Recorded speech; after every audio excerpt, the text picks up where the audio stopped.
Back in 1996, Nintendo released their newest console, which was the Nintendo 64, and with that came one of the most revolutionary and classic games of all time. The jump from 2D to 3D was quite a big one, and this title transitioned quite well into 3D. Instead of just running to the right while dodging obstacles to get to the flagpole, you had just 15 levels that were much more expansive than the levels in the games that had succeeded them, with many objectives to do in one level rather than just one. Sure, this game wasn't the first ever to be in 3D, but it may as well have been. It really showed other developers what you could do with the third dimension. And then 8 years later, they made it into a tech demo. Yeah, with the release of the DS in 2004 coming up soon, Nintendo had to figure out a way to show what their new handheld console could do. So they made Super Mario 64 for the console to just say, hey, I can play 3D games. But many things have changed over the course of 8 years, and let's discuss exactly what had changed. Let's get the controversial stuff out of the way. Super Mario 64 and Super Mario 64 DS have very similar control schemes, and Mario's movement is basically the same. Jump, run, dive, triple jump, long jump, all that good stuff. Besides Yoshi, of course, who can flutter jump. But the overall feeling of the two games is extremely different. Right off the bat, when revisiting this game, I noticed some things missing. While Super Mario 64 DS not having analog control is a big part of it, I really think it is something else. With the Super Mario 64, there are truly more options. In Super Mario 64 DS, you can't even BLJ, which I understand is a glitch, so maybe that doesn't really count, but it still was a super fun aspect of it. You can't kick boost up slopes, you can't kick boost backwards up slopes, you can't kick boost to save yourself, and you can't triple jump up slopes. It's such a simple touch to Super Mario 64's movement, but it's so cool. And then they decided to straight up remove it. Like, why remove it? Knowing all these tricks was really fun, but while getting some of the most awesome movement options sucks. Something I also really love about the original is its fluid movement. Everything about the movement in this game just feels so right. It totally nails it. Super Mario 64 DS, on the other hand, feels very off.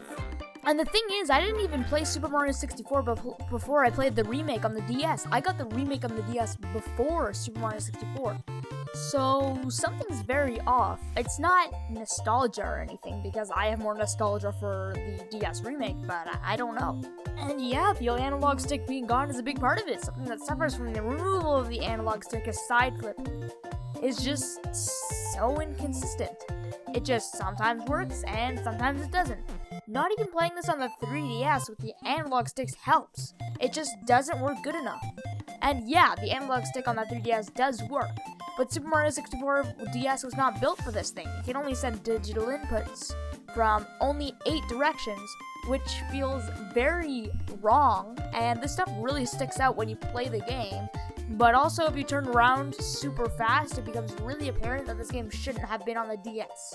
And I can't even pinpoint with the exact reason why this is, but even when playing Super Mario 64 versus Super Mario 64 DS on a keyboard without an analog stick, Super Mario 64 still feels a lot better. Maybe just the fact that SM64 DS has a designated attack, run, and jump button, but I'm still not sure. Their movement just seems to flow better. And with the negatives out of the way, let's talk about some positives with the controls. First, I like how they changed the dive.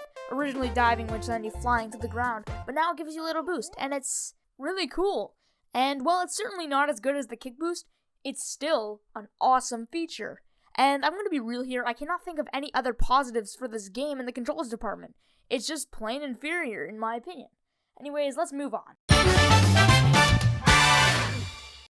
Super Mario 64 and Super Mario 64 DS's gameplay is fundamentally the same. You search around levels, running and jumping, fighting enemies to find power stars. It's pretty dang simple, and pretty dang fun. Roaming around these big open levels looking for collectibles is a fantastic time. Very fun. You can screw around all you want, and the platforming challenges are very fun. The games don't feel strictly like platformers, but exploration games first and foremost, with platforming elements thrown in there.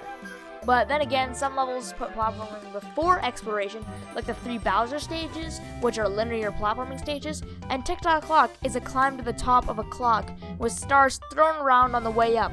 And these few platforming heavy levels are a nice change of pace. Yeah, unpopular opinion, but I really enjoy Tick-Tock Clock. It's a very fun level. And speaking of levels, the remake adds a multitude of new levels as well. It adds 2 hidden bonus levels, which are bite-sized collect the collectible to get the bigger collectible stages, which are Sunshine Isles back here, where you get the silver stars to make a power star, and then there's Battle for It over here, where you get 8 red coins to also get a power star. In my opinion though, the biggest new additions to Super Mario 64 DS are the new characters. We got Yoshi, who can flutter his way to victory. We got Wario, who can't jump very high, but he can smash. And then we got Luigi. Yeah, he's a little too overpowered, not gonna lie. He can basically cheese quite a few stars with his black flip. And his triple jump is just so dang high. He can also flutter, so he falls slower. It's just amazing.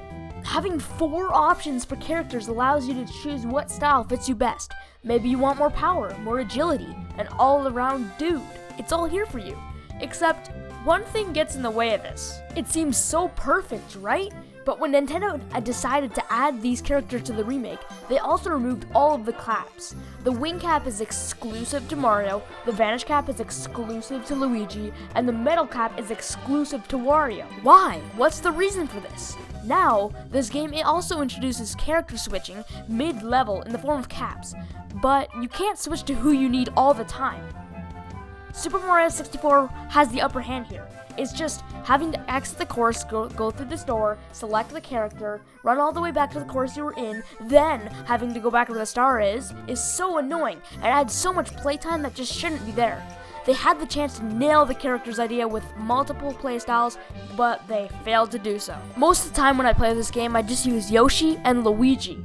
But when I'm Luigi and I need a metal cap, I have to go switch to Wario. And then I have to go switch back to Luigi because I like him better. Or, if I'm Yoshi, if I need the vanish cap, I need to switch to Luigi, then switch back. It's really annoying. Super Mario 64 just has a more smooth experience when trying to collect the stars because of this issue. But with the addition of these 3 new characters came 3 new stages, which I adore. Mario stage is a fun exploration level with a few secrets up its sleeves. Luigi's stage is a blend between exploration and pure platforming. And Wario's stage is just plain fun platforming action. These levels also all have extremely fun bosses to fight at the end, my favorite being Big Boo, where you have to aim your attacks using the mirror image. These stages are wonderful and just a blast to play on. And yeah, 2 out of these 3 stages are linear platforming stages, and I do realize that Super Mario 64 is supposed to be a 3D platforming with heavy emphasis on exploration. But these bite-sized challenges keep the game fresh after hunting down power stars for so long. Aside from these new stages and gameplay tweaks, the remake added so many stars, while also replacing a few of the old ones. It adds 15 secret stars, making the grand total of them now 30 from 15.